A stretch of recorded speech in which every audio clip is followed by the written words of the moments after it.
There we are again. Still breathing in, taking that return. It so happens that every bit of our characteristics, these guys, they feel that can be used. It's quite interesting.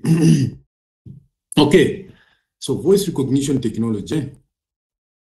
So it is said that even this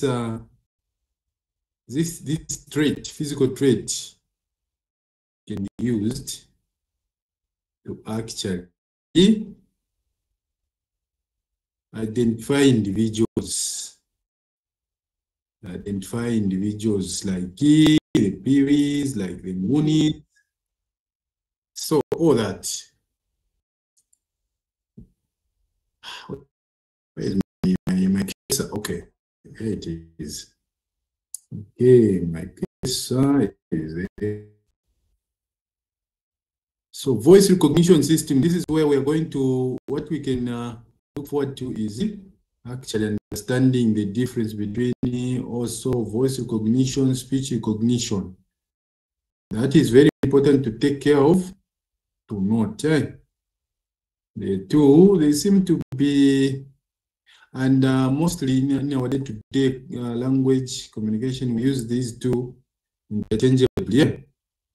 But we will be particular in this course. No. We needed to look at, first of all, DNA. We needed to finish DNA before we come to this. Okay, let's just get back. There's quite a lot that is involved in DNA, right?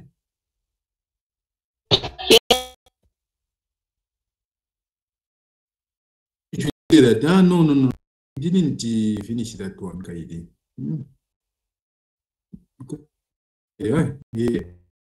There's so much to appreciate. Okay, like we said, then DNA is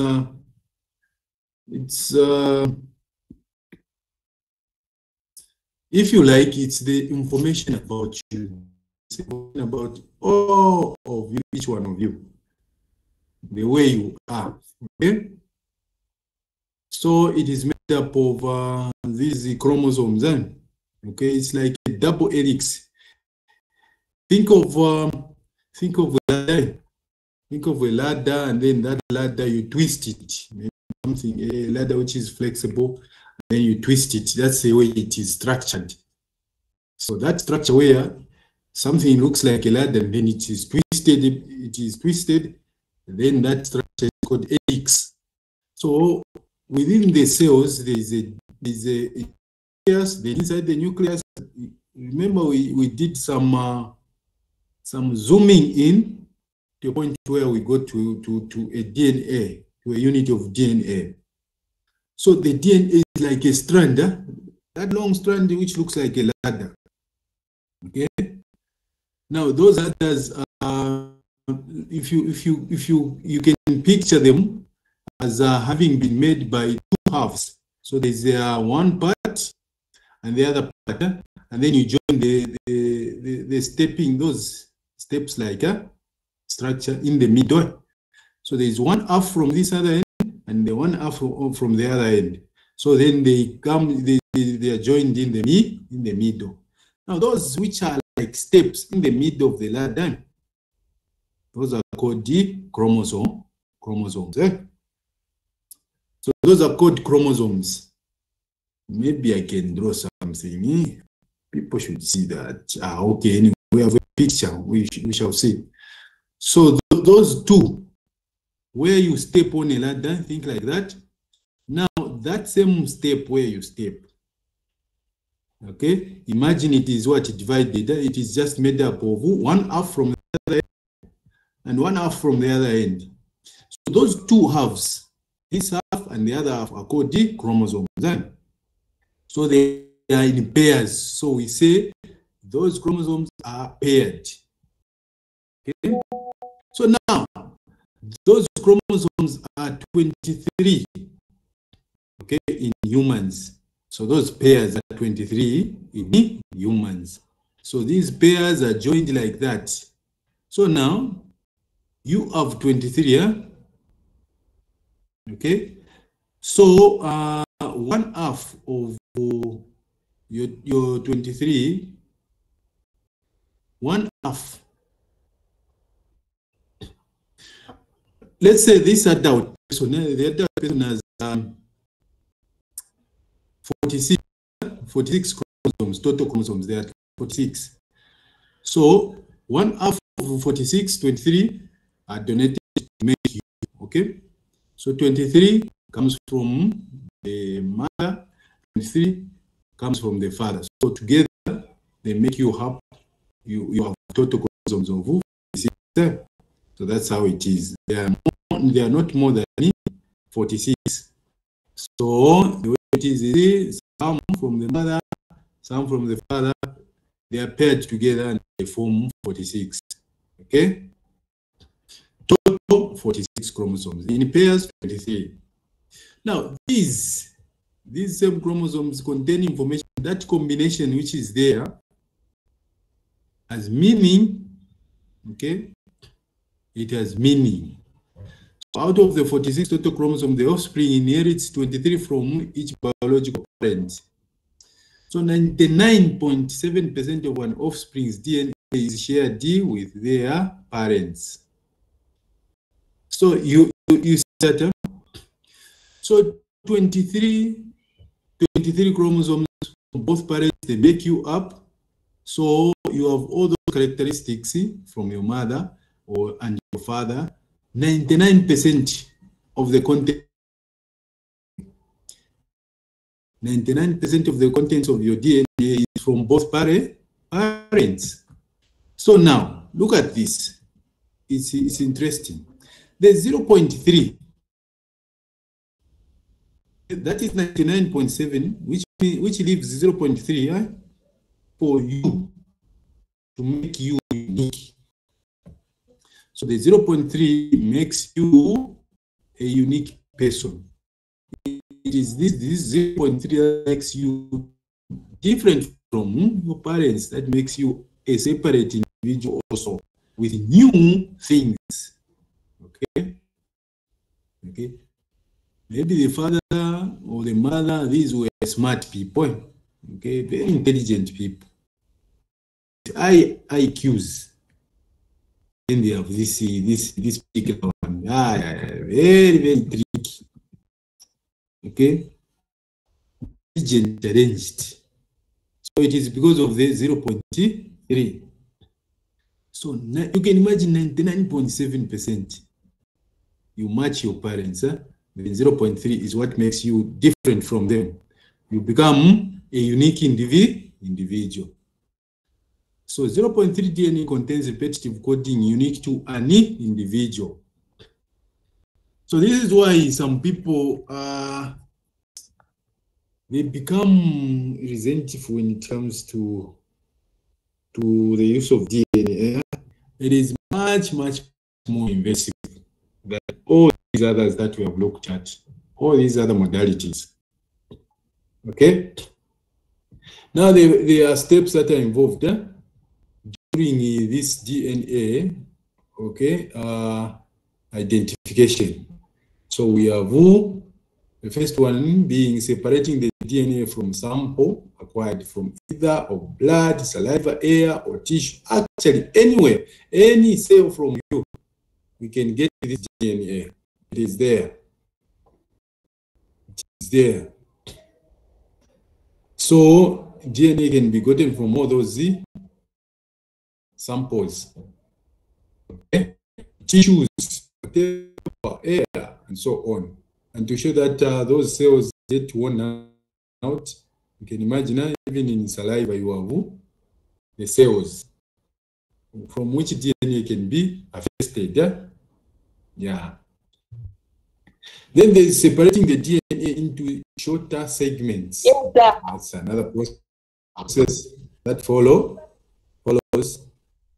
Then we are organizing the DNA segments. Who is talking? What's happening? Oh, there are these that are knocking. Okay. So you are organizing the DNA segments according to size. Then now comparing the DNA segments from various samples. Okay, these people, they're still coming in.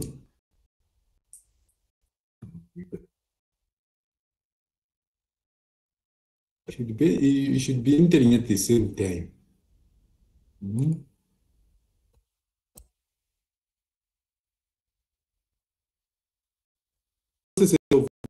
The DNA sample. So organizing the DNA in segments according to size, okay? Then comparing the DNA segments from various samples. Now what it is the more detailed the sample is, the more precise the comparison and in turn the identification of the individual is. So that's the process which is there. Now let's look at this this visual aid we have here. Okay, so this is what I was talking about. This is how it looks like. So you have a DNA which is like a ladder and then twisted like that. So what I was talking about as the chromosomes, these are the ones, these pairs. Okay, chromosomes are made as the base pairs. So these are the base pairs. If you never did your biology, then you are lost as it is. Okay, as it is. Okay, now some are the issues now they are catching up now. It's late for biology, but for now, you can have that knowledge for this. Okay, so these are the chromosomes here. So they are like there are four types. So they are adenine, thymine, guanine, and cytosine. Okay, so these are the chromosomes. So the combination of them, have you noticed that? So this one, the green one is guanine, so it's paired with this one, which is cytosine, just like that. So that same pairing, it means it has that information. That is information. So you can imagine this pairing now all together, considering all this pairing, okay, in total, then you get some characteristics of this person. Now, just to help you people appreciate what this DNA is about so that it defines a person. This is exactly what it defines every bit of the physical trait that you have. Just imagine it is this same information that determines how the cells that we are going to divide in your body, how to know when to stop. For example, if it's the information to make a nose, okay, how the cell, which is single, remember at fertilization is just one fertilized egg or cell. Then that's the same cell that starts dividing. Now that information, the chromosomes that came from both parents, both biological parents, they become contained in this fertilized egg, which starts dividing. Now think about this. All the information about all the body parts that you are going to have, they are contained there. So it will determine to know, okay, to say at this moment, there should be a heart, as if somebody is reading that information to create, to design. So at this particular moment, okay, at this stage, now the heart should be formed. Just imagine the same cells, but different tissues. So now the heart is formed. And it knows, you say, okay, now the heart is complete. Other things should be formed. Now it's time to make what? Eyes. We don't know at what particular how it knows the timing, when to make those eyes, when to start making the stomach, those stuff. So all that information is there for all that, and when to form each organ, to know to say, okay, now the lungs are complete, no more dividing as lungs. So the cells should start dividing as something else, as different tissues. So it starts forming. So you have different organs. Some are hard, some are soft. Okay, some are liquid, the blood itself. So that's how much this DNA contains information. So this is the one now. Now, DNA biometrics differs from all the others. How so? It needs a tangible physical sample instead of image. You have noticed that? For the others, we are capturing images, which would convert into digital form. But here we need the tangible physical sample, not getting an image of blood, not getting an image of what? A chromosome. That very thing that we are testing, we get it. Okay? And the matching is done by physical samples. So that's how come when there are arguments as to who is the father to this child, who is the mother, then they would want the child, they get some samples from there and also get some samples from there. The embattled father, okay, or the embattled mother. That one who is denying. So they start matching. So there's no physical extraction that is involved or template because you are getting the actual sample, physical sample. So no extraction of the feature is required. So that's how it is different. You should take note of that. Okay. So now, what things are there about DNA? It provides the highest accuracy, which is the very thing that we are looking for, that we are interested in. Accuracy. So this, if you want proper accuracy, DNA. If you really are interested, especially, so in what situation can you use this one? We just talk about application. What are you thinking? Is it in authentication or in what? What do you think? Is it in access control? So much there to use this technology.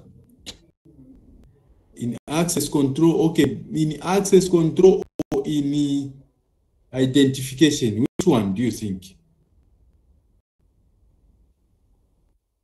Access control or identification, which one is much more applicable?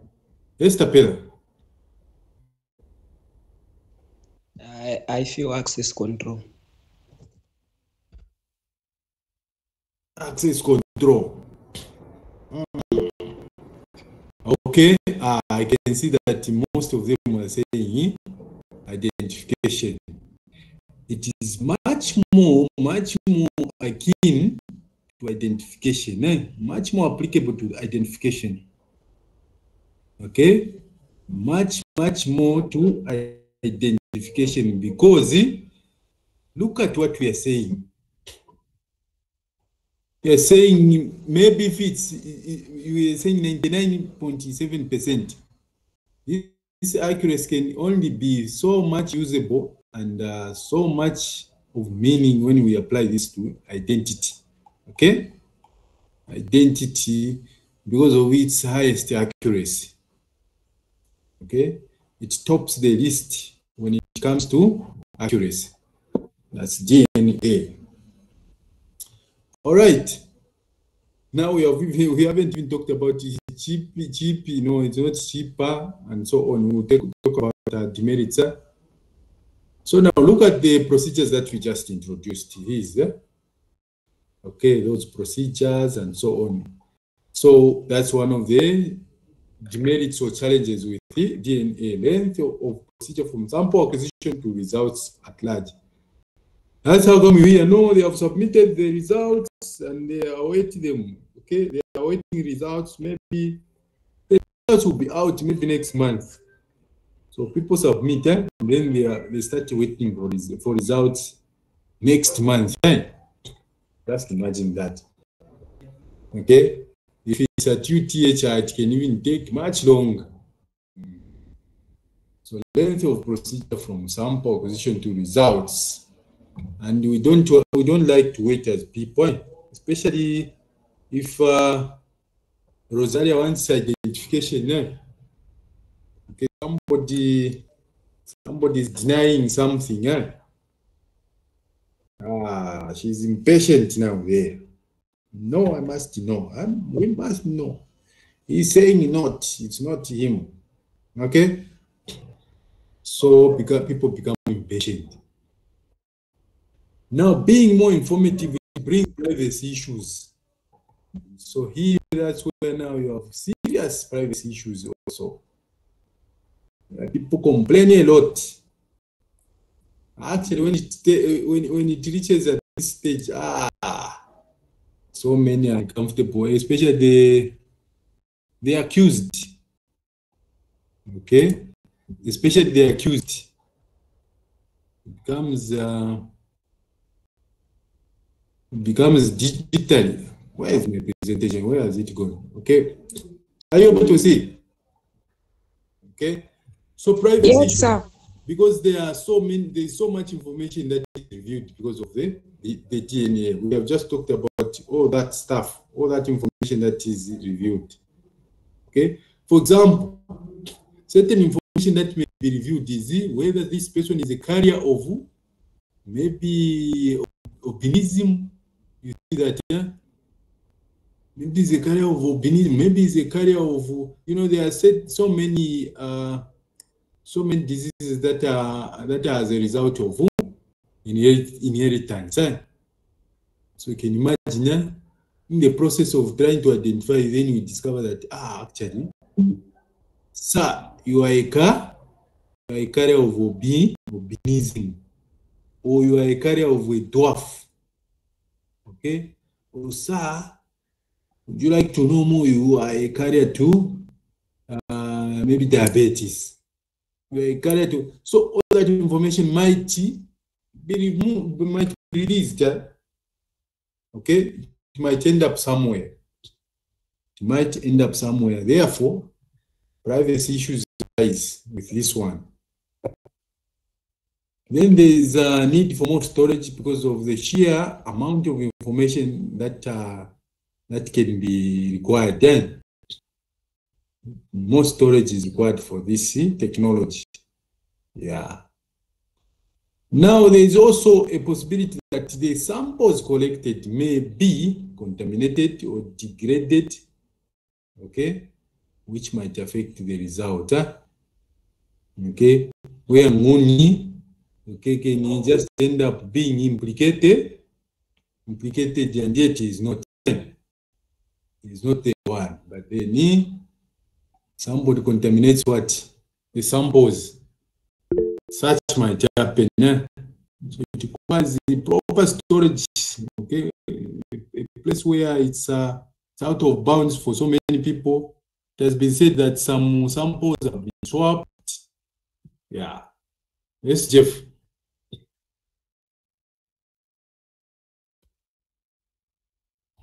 Yes, sir. I want to ask, you are saying it needs more storage space. Like, to keep what? The DNA, is it that much big that it can require a lot of space? The information. There's a lot of information in the DNA, mind you. So all that information we have to know about it. There's quite a lot of information that makes you up. So all that has to be looked at. For the color, because it's that it determines the color of your eyes, that determines your complexion, it's the DNA that determines how your nose looks like. It's the DNA. Basically everything about you. So there's sheer amount of information. So all that makes you unique. Quite a lot of storage space is required to know everything about you. Why?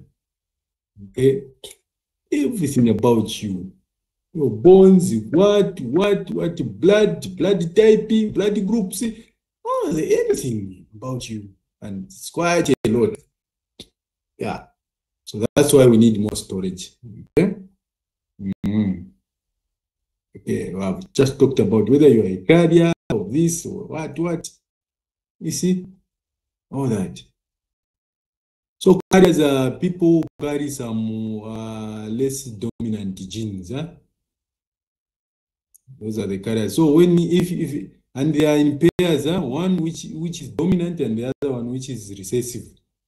Anyway, let's not go that far because some people, those are nightmares. They they are dead. Let's avoid here. So all that information might be inadvertently reviewed. Yeah. That's a problem. Okay. So sampling contamination might result, somebody might contaminate the results, may sample rather, which may degrade or affect the results. That's how come not everyone can be doing this.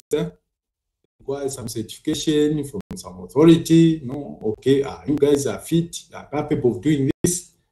Then they certify you. Okay, then you pay. You pay them for certifying you, for agreeing. Okay, which creates a possibility of having someone who is not capable to run this kind of facility. Yeah. So can we apply this? So we can apply this technology in physical and network security. So physical and network security, we can apply it. Okay. Then it guilty or innocence. That's another thing. Prove guilty or innocence. It could be at a crime scene. You guys, you did the forensic video. Yeah, you have done. It could be at a crime scene. Then there are some samples, some blood which spilled. Then they collect the samples. You go and try to analyze who it is. Okay. And then they end up matching with this particular individual. Yeah, it must have been this one who was killed. That's forensic. So used to prove guilty or innocence, or in a situation where, okay, a lady, Rosaria is accusing Mulenga. No, he is the father of this child. He's the father of this child. Then Mulenga keeps on denying. No, it can't be. No way. What? You know these things. Me, what I know is this: that they can't just, Rosaria can't just point at anyone.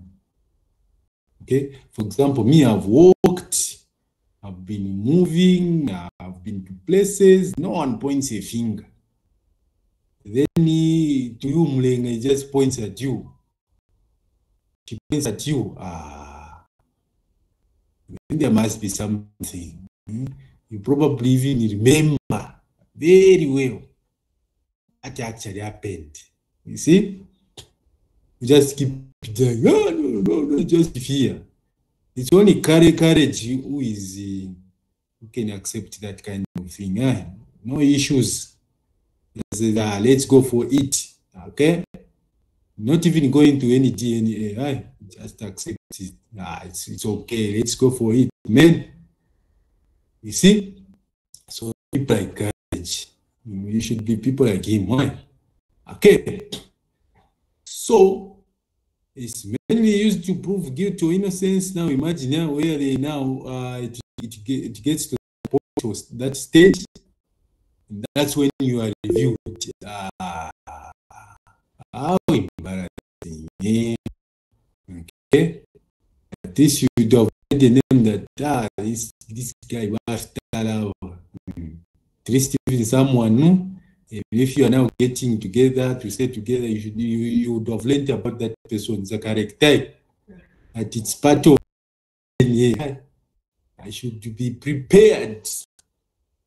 I should be prepared for this guy. He's not going to be agreeing so easily at home.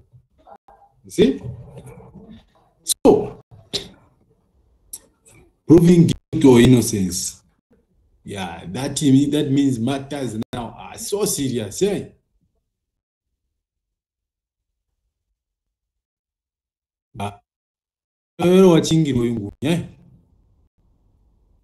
Samples are so many. Samples we can get whichever sample from you. He said you can get even your air, You can use it as a sample. You can get even your saliva, find the DNA sample from there. Okay, so many, huh? Yeah. So we move on now.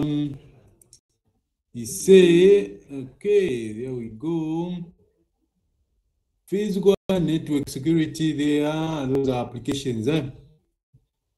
Then, okay, biometric components. So the biometric component, okay, this is something that we did. I think it's just now in much more detail. I can see a lot of explaining here. These things we did. Okay. Let me just look at what might be new to explain there. Make sense come in various forms classified into too many contact. This we know. Okay, contact sensors require physical contact. That we know. You should tell me if you don't know. But we know that we have heard about that. Contact sensors typically have a high level of accuracy. Yeah. Okay. Yeah. It does make some sense now. Yes, Jeff.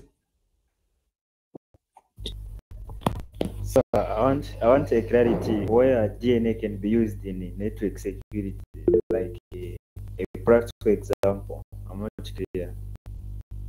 On network security, okay.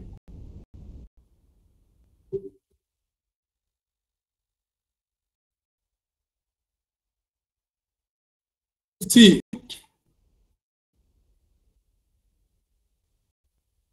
okay, network security. Okay, physical, you know, it's straightforward, yeah? Isn't it?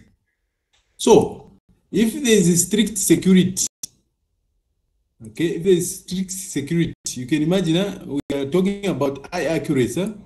High accuracy of what? High accuracy of how highly accurate this technology is. There are certain security, especially when we talk about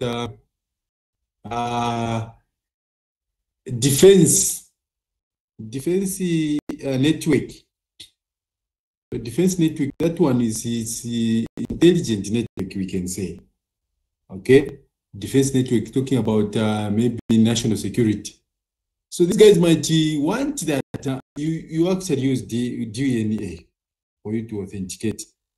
Okay, for you to access that kind of network. So the bottom line is making sure that the particular individual who accesses this particular network is actually you with so much probability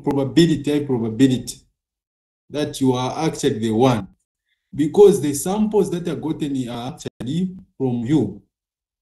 So this is where maybe they can get just like a small prick. They can get that sample to authenticate you.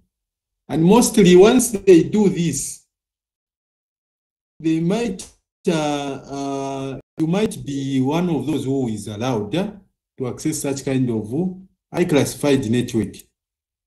So it may just be you. Okay, maybe once you do that, you do maybe once where they verify your identity to say, okay, this guy is the one. They verify you once, then you continue accessing like that. It can be applied in situations of really high security, where high security is required to access such kind of networks. The network we are talking about, this is a network which, you remember networking? Okay, let's see hardware.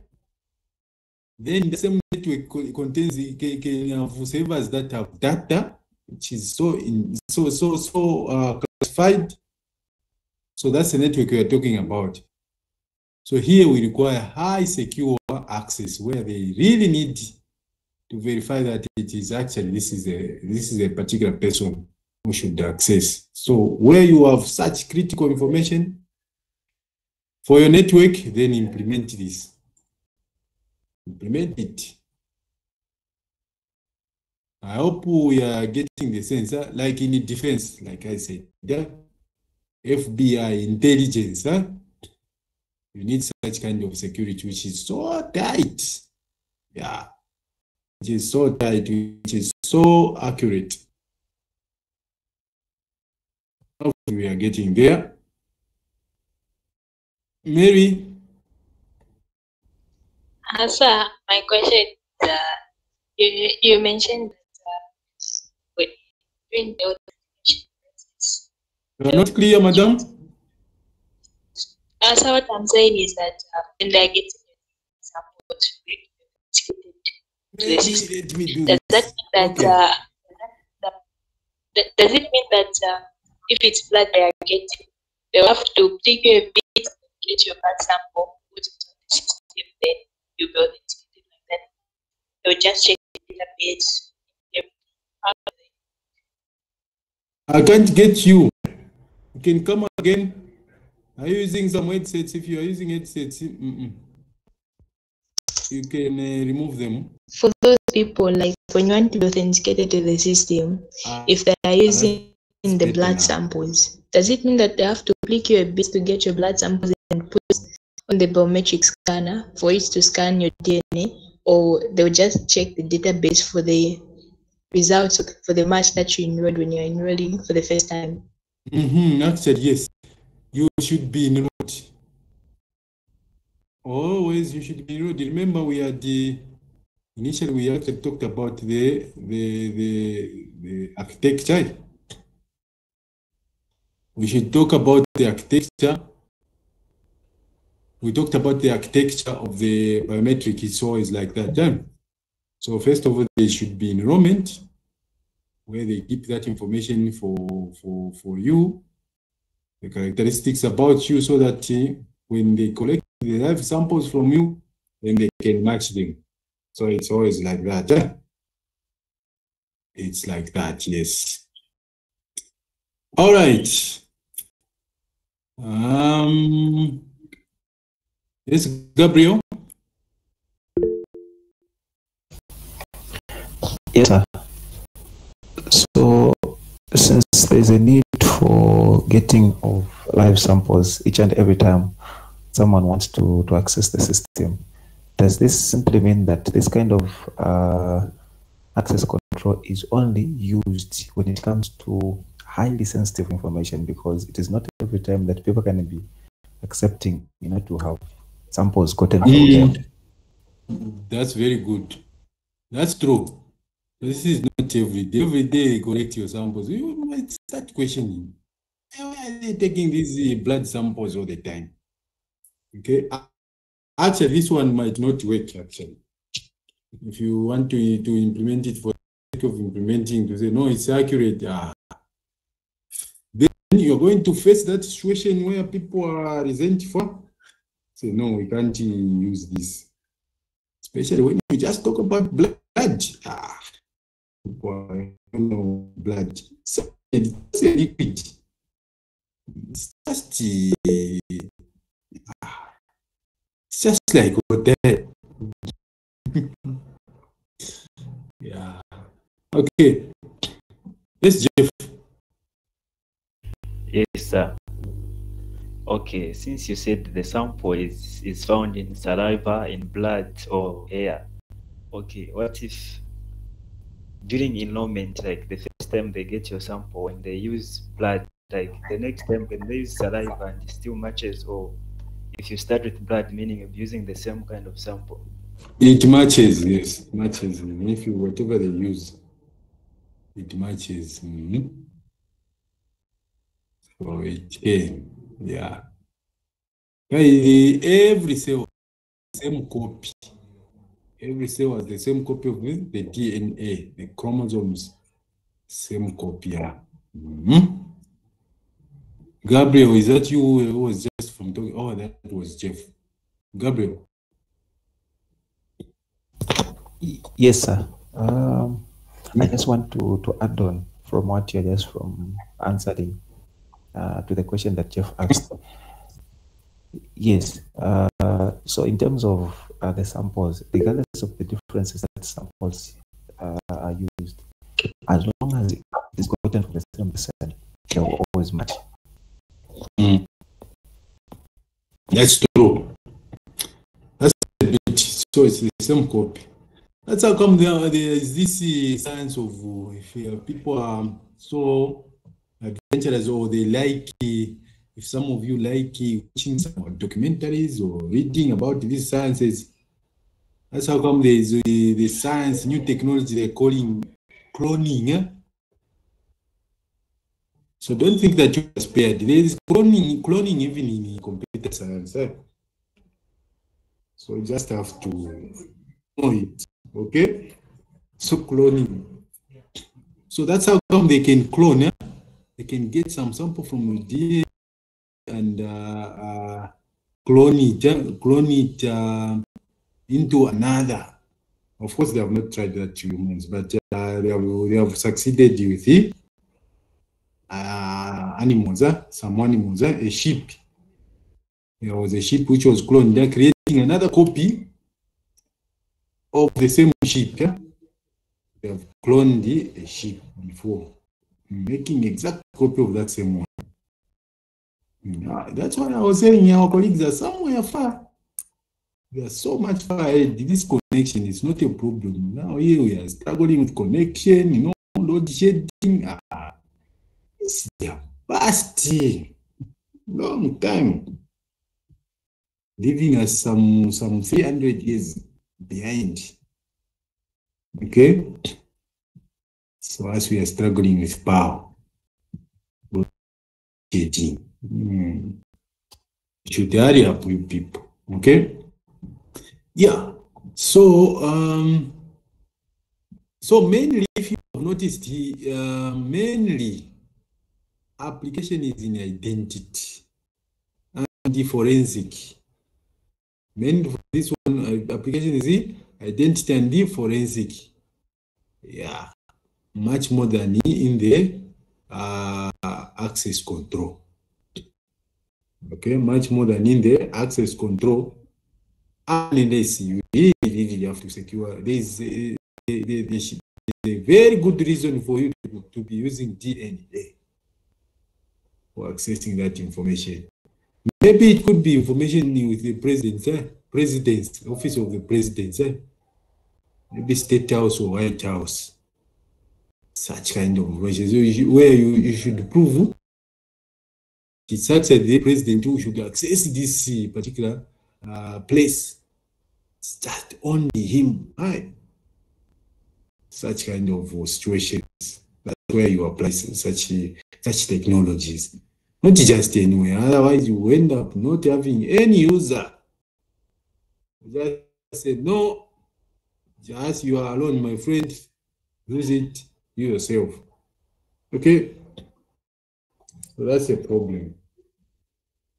Okay, so then we went to here. This we know. Biometrics, feature extraction. You should say if you want to listen anything about this, which we did.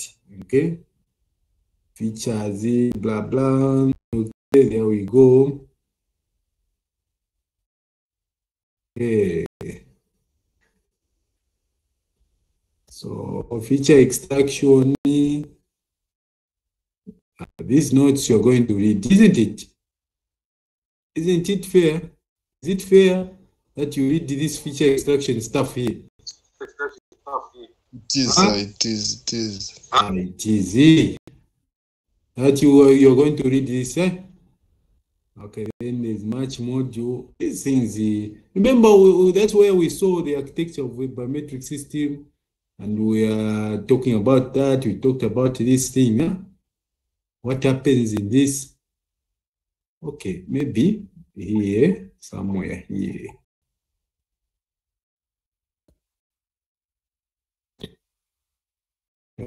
This we did. Okay, maybe much module. That remember we talked about the processing unit there. So that's where there is a match module there, the processing. The match module of a biometric refers to a process of comparing the extracted features of a biometric sample with reference templates stored in a database to determine if there is a match or not. It's just clear. Just like the same operation that happens when you log in now with a password. We match what you have typed with what is stored in the database. Similarly, when we get a sample from you, a feature from you, we match it with the template stored in the database to determine if there is a match. Remember, this is where we are saying it's the percent, the extent of the match, okay, the threshold that matters here. If the threshold is set to be 80%, if that is reached, if it is determined that this is satisfied, then we verify an individual, isn't it? So that's how it is. So the match module does that. Okay. Then the match module uses various algorithms. Yes, that's another point to now take note. Okay. It uses algorithms. It uses various algorithms to perform the comparison. So we have Hamming distance, Euclidean distance, dynamic time warping, and Mahalanobis distance. So all these algorithms use mathematical formulas and they calculate the similarity amongst the extracted features with the reference templates. Okay. So what I would like you to do is Elvis,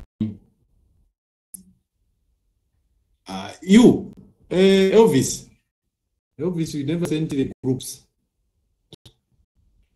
So Elvis, you should send those groups. You should form the groups and send them to me so that we start now doing something. Yeah. We said that this week we are going to do presentations. That's what we said, but now we are just learning. So these 3 days, these 2 days, we can have 2 days and do some presentations here and there. So Elvis, send me the... Huh? All right, sir.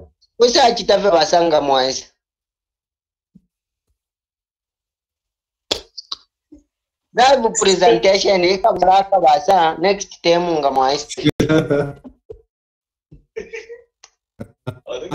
that one.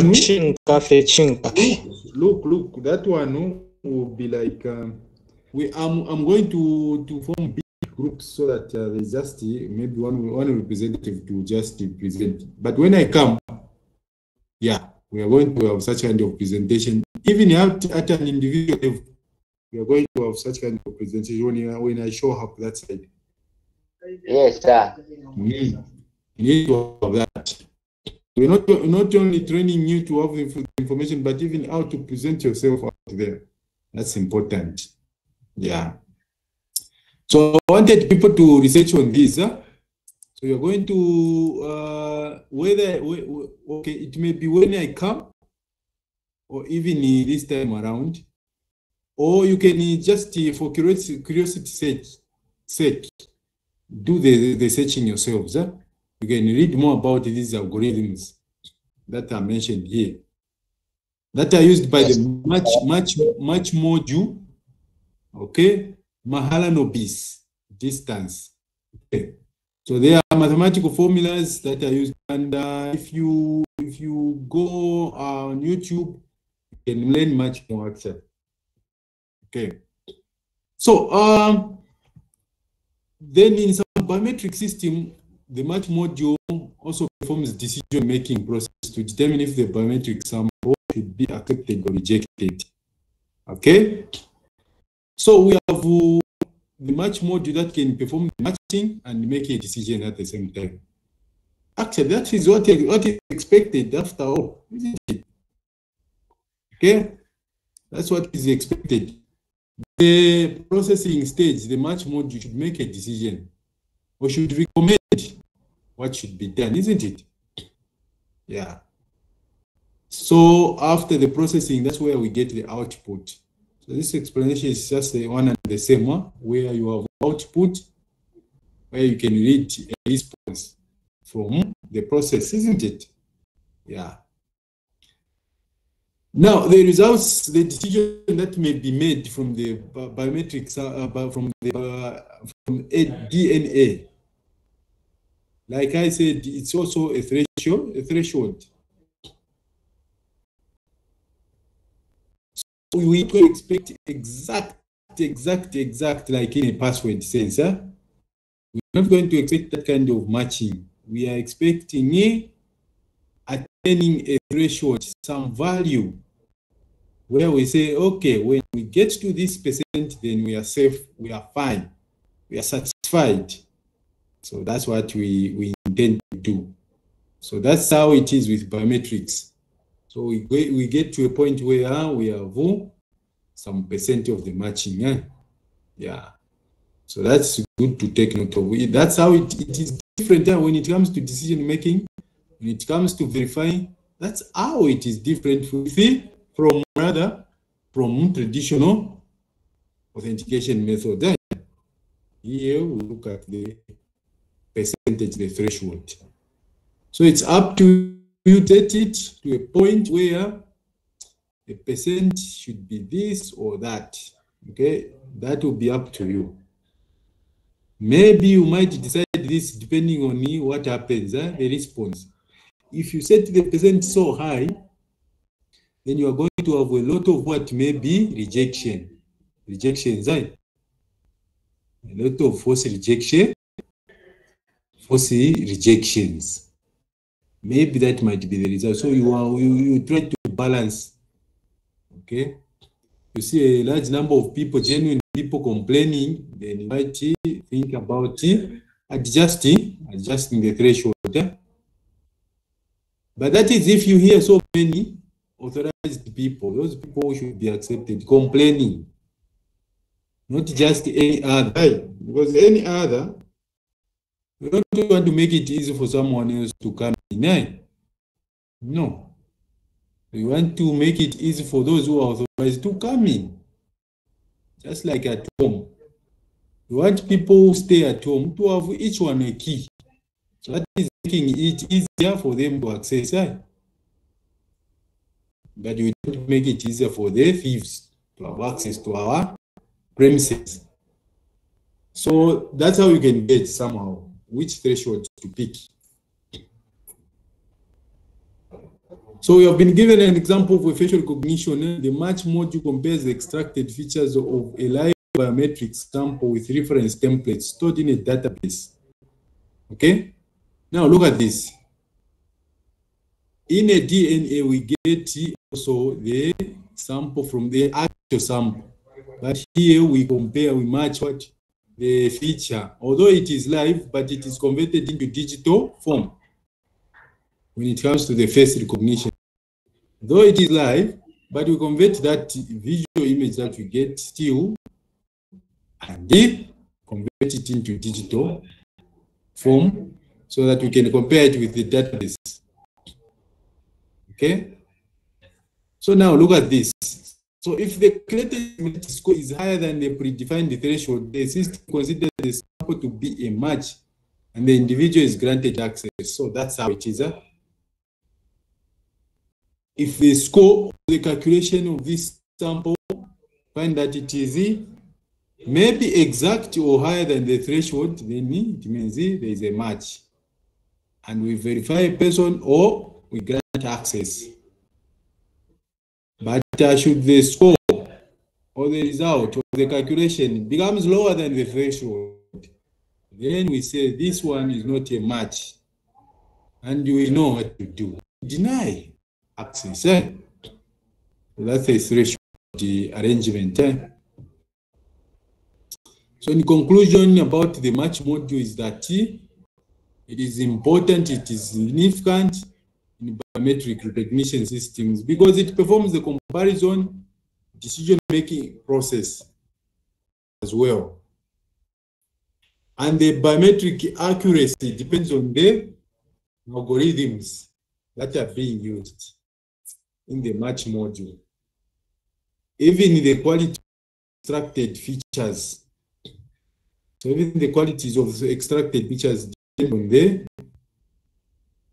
quality of the features that we gather. Okay. So that's about that. Now the biometric database, how does it look like? Some people were asking about about why we need storage when it comes to biometric database. Okay, now we are going to appreciate this. Okay. So as just like other biometric database or other modalities, we store the templates for biometric. I think this is the same stuff. People, we know this. This is storage biometric database, how it is. It is arranged. So a biometric template is a compact representation of biometric. So we are just storing what we enroll. When we enroll, upon enrollment, we store the data into digital format like that. So looking at let me say something here. Looking at how this information about template is stored, when it is converted to digital form, you can't tell whether this is a biometric key, this is a biometric template stored, or just some other information. Because at the representation in the storage on memory, they are just eventually just zeros and ones. But that level, physical layer of storage, you can't even tell because they are just zeros and ones. Okay. So even the facial features, iris pattern, fingerprint, ultimately on the memory, physical storage, you end up with zeros and ones. So there's no difference. So the same way that information can be stored in traditional authentication, that's how the biometric data is as well stored there. Okay. So it becomes different when that information is read and reproduced. Okay, that information is read from the database as zeros and ones, and then it is represented maybe on some interface to us humans. That's when you can tell, oh, okay, this was a palm. You see? So that should be in mind. Yeah. So the database is a very, very important component of a biometric system, because just like the database of the information about users, it helps us to match with the claims that come from those users that want to access the system. If we are applying biometrics in access control, isn't it? Okay. For reference, we want references. So this one claims that he is our user. Do we have any references to this particular individual's threat? Then we bring all those reference storage templates that we have in the database and try to match them with this template from this person who is claiming that is a user. Yeah. So that's how it works. So the database is important. Otherwise, then we cannot be determining the identity of those users. We cannot be determining, okay, the authenticity of such users if we don't have the database. So even in Zambia, if we are to succeed implementing this technology, we need to have a national database. We need to have a national database. It's important that we all enroll as a nation. Then we can be talking about these things nicely. Okay, then we can be talking about these things nicely. Yeah? And then that's when biometrics can make a lot of sense to each and every individual in this country. Yeah. So just like the the information, that other information, the database should be secure, because when it comes to biometrics, we are storing personal information which is personal. Think about the DNA. It means we are storing information about this particular individual. That makes him. So that is very serious and classified information. Okay? So it should be secure. I talked about this. If you are keeping information about people, such as their addresses, these other stuff, and you need security, how much more should you need security when it comes to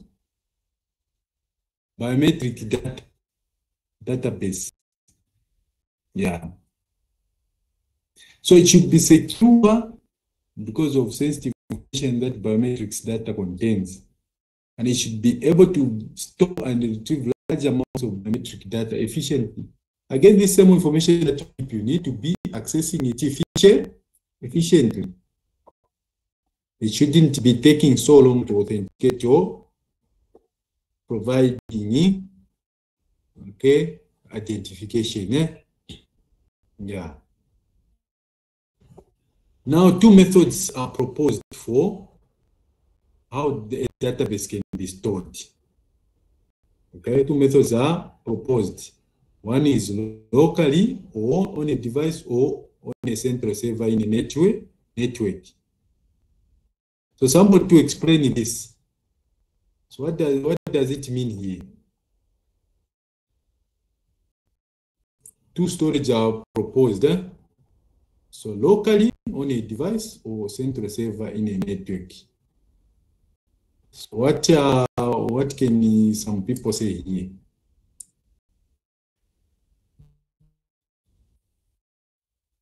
Do you differentiate storing of a database locally on a device or on a central server?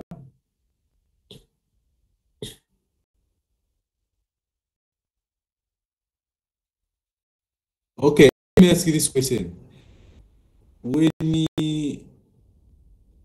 When you enroll your fingerprints on your phones, what can you say? Is that, okay, sample stored on a network or it is on your local handset? What do you think? Mary?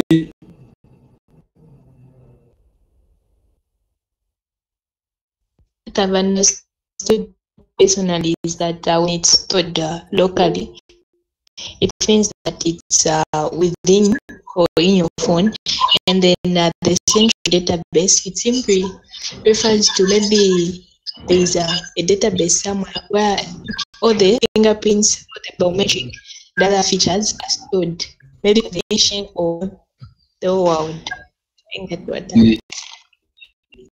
Yes, actually, your understanding is correct. So we have local storage. Yes, Lawrence. Yes, according to what Mara said,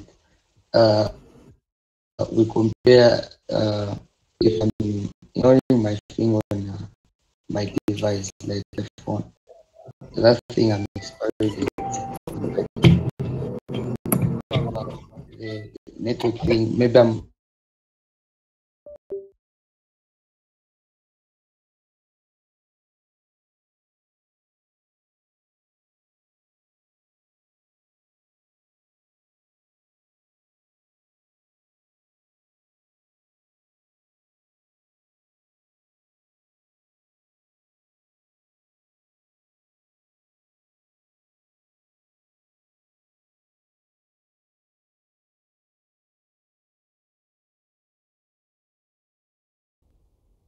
provide this kind of scenario where you have data usability, reusability actually.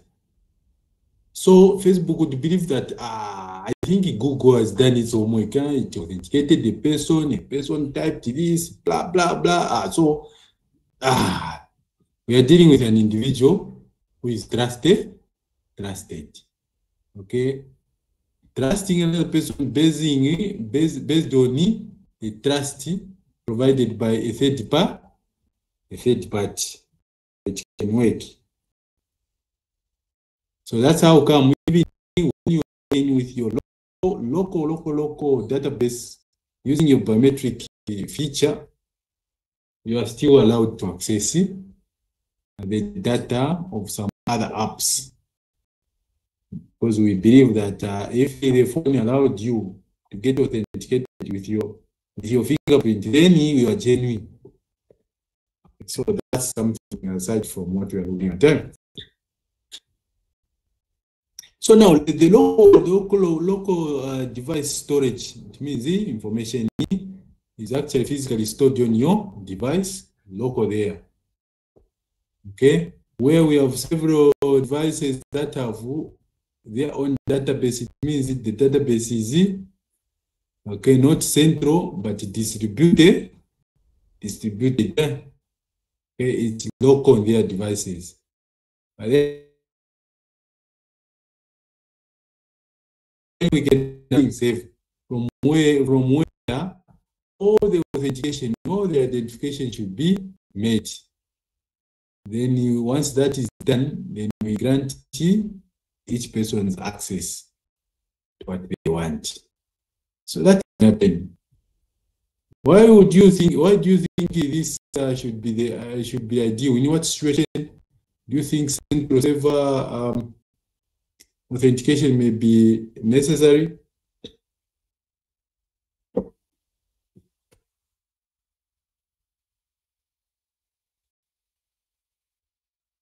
Yes, Theo.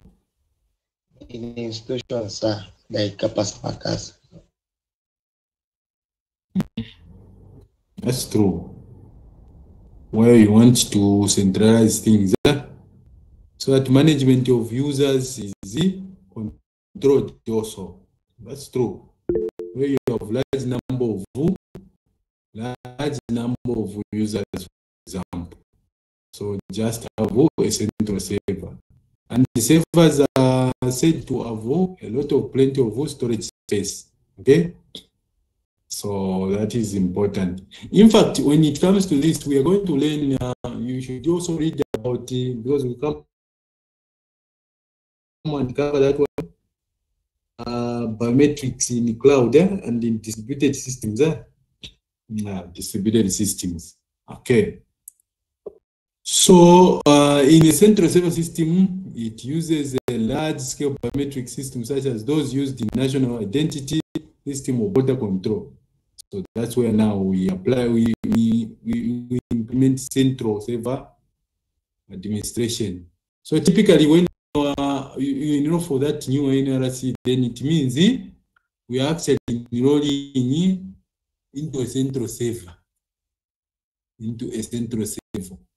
There is high security when this is done, because then you have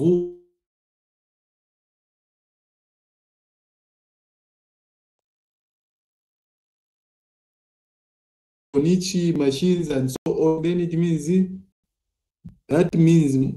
multiplying the need for security.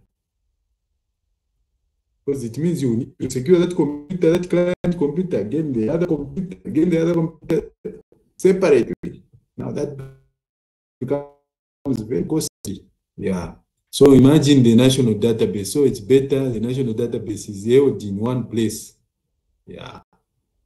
So that we can improve on its security and manage it easily. Yeah. So in such system, the database can store the biometric data of millions of individuals. Yes. Yeah.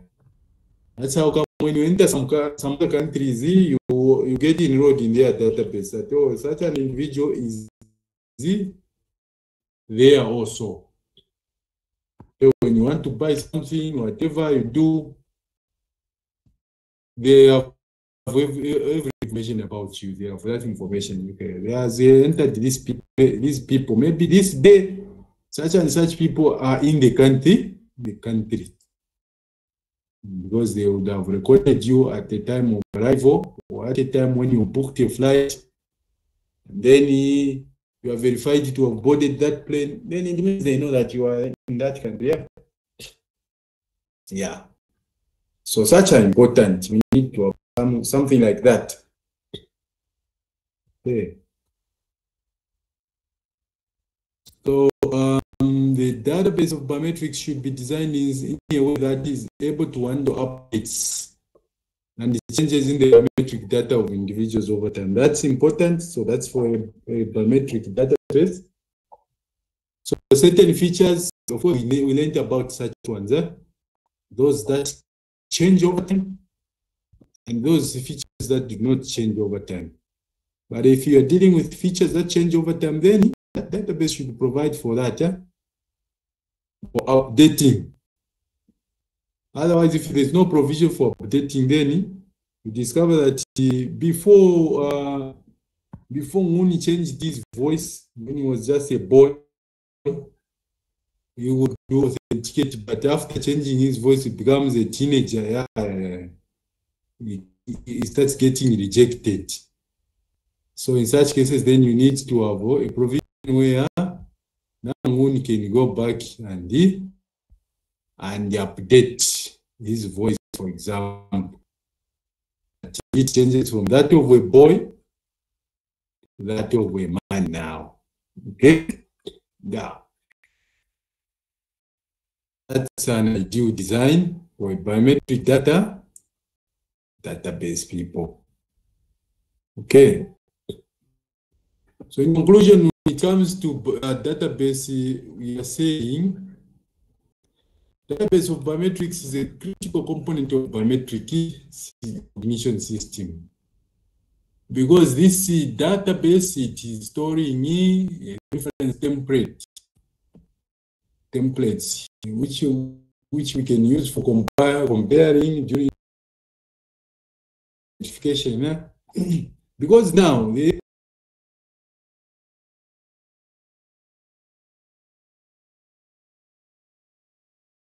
are storing information for that particular individual actually.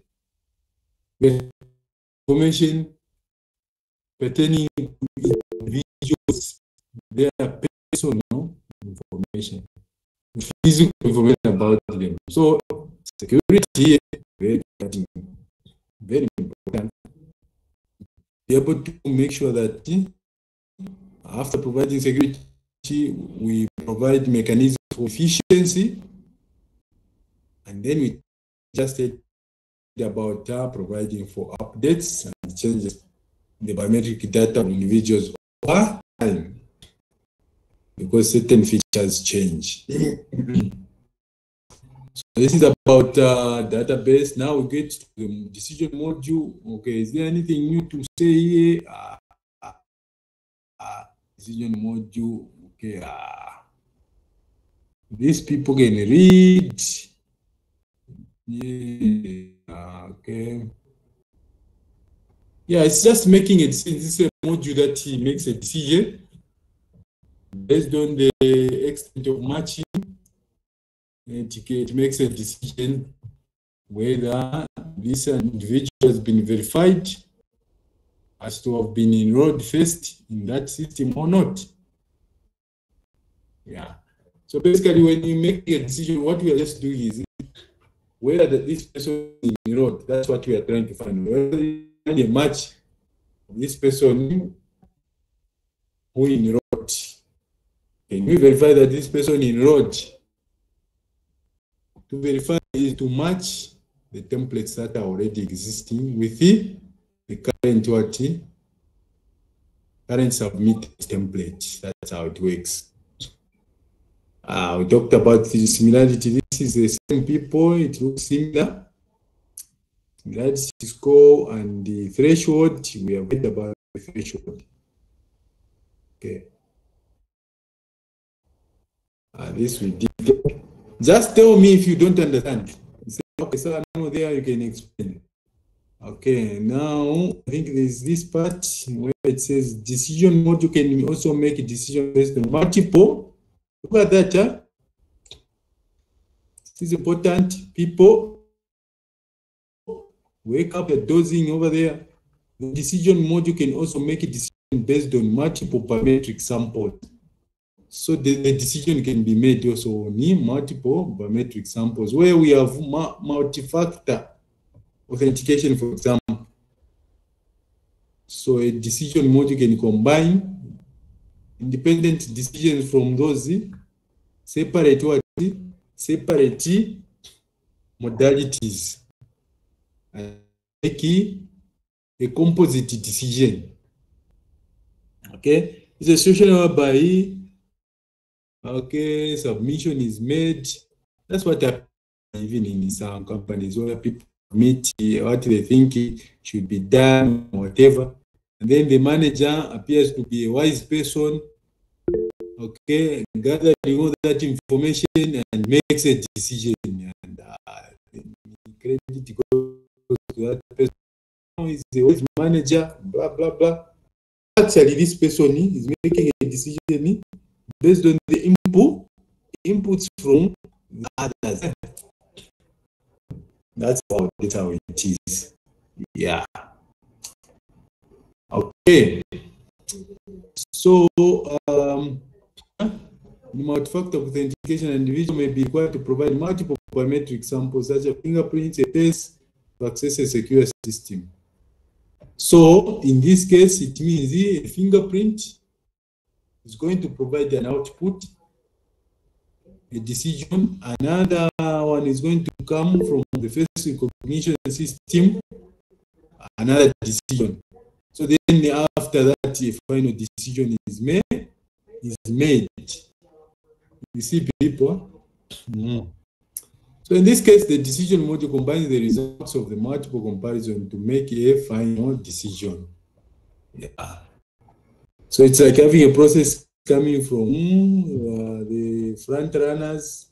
It comes to a line manager and immediate boss, then it goes also to the other higher office, and the approval is taking place there. So the decision of the next manager is based on what was done earlier by the preceding manager, isn't it? Yeah. Okay.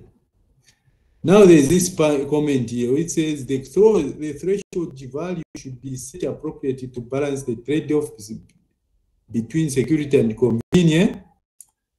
This I've been talking about it.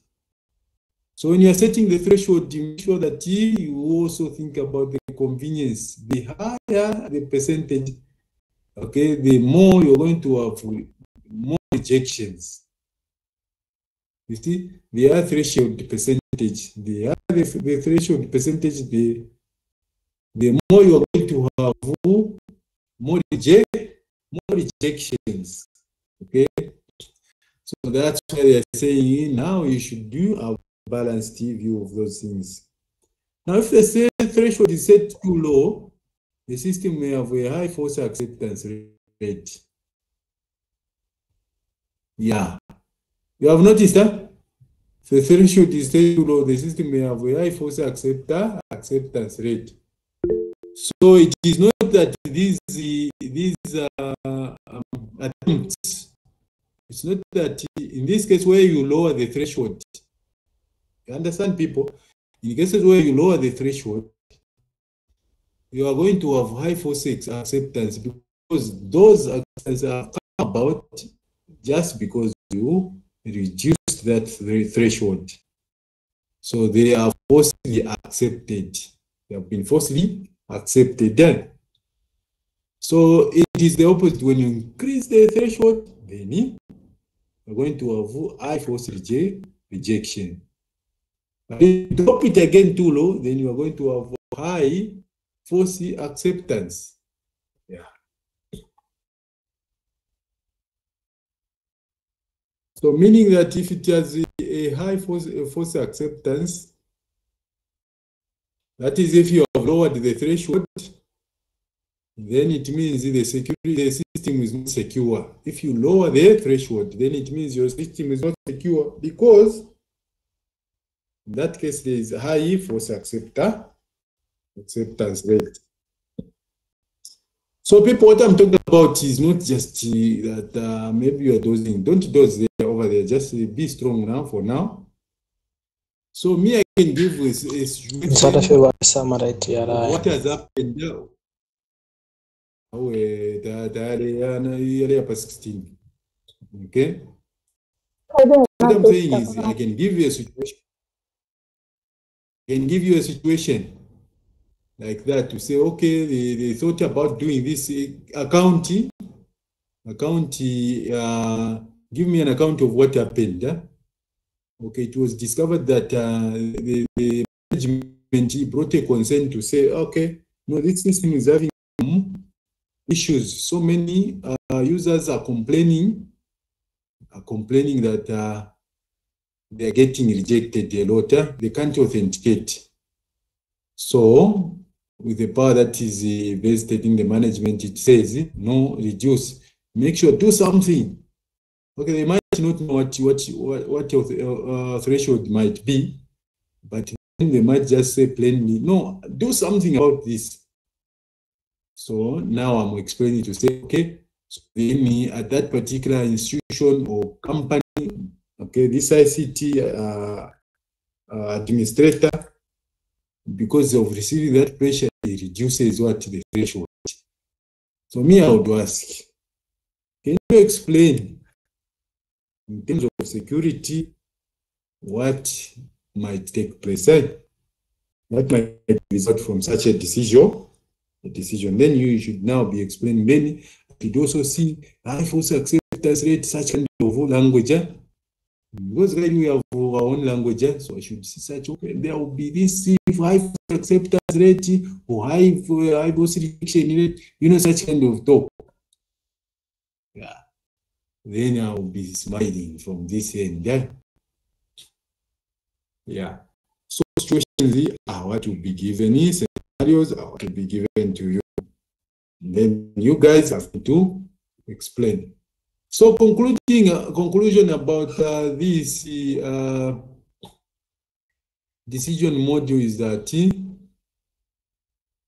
this is a module of biometrics that is a very critical component of the biometric recognition system. And it makes the final decision the authenticity of the biometric sample. Yeah. Now, of interest to note that decision mode should be balanced. Okay, should balance the trade-off between security and convenience. Just think of this: if you increase security, it means you are not increasing what you are lowering the efficiency. How is it that when you increase security, you are lowering the efficiency? Let me just do a scenario. If you are, for example, we have strict that every time you come to class, no, you shouldn't have a phone. Yeah? So imagine every time I have to check on you. Huh?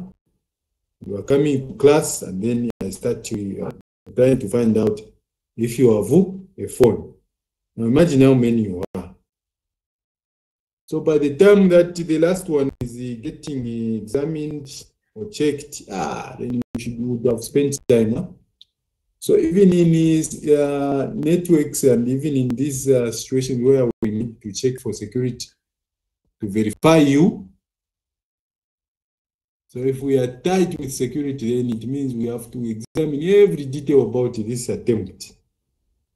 Therefore, taking much longer. So we should have that trade-off. Okay. So some people I know have discovered that some people have not eaten. I don't know whether it's because of not having a meal or it's because they have misappropriated their meal allowances too soon. But if you can you just didn't have a meal, you didn't have a meal, then we're going to give you some time to go and have a meal. Okay? But if it is just misappropriation, you people, then let's continue. Because it means you are not even going to have whatever to eat. We are just going to add a burden of you trying to go and think about what you're going to eat. So we are better off continuing and discussing here. Okay. So do you have, or are you broke? If you are broke, let's carry on. If you are not broke, if you are not broke and you ate, if you are not broke and you didn't have a meal, okay, then you can go. So let's see those that are not broke and didn't have a meal, leave the class. Then those that misappropriated their meal allowances to remain behind. Okay, so that's what we are going to do. So those have to go and do in terms of in the kitchen, you can leave us. And those that that don't have, they can stick around so that they appear to be serious. And they are serious with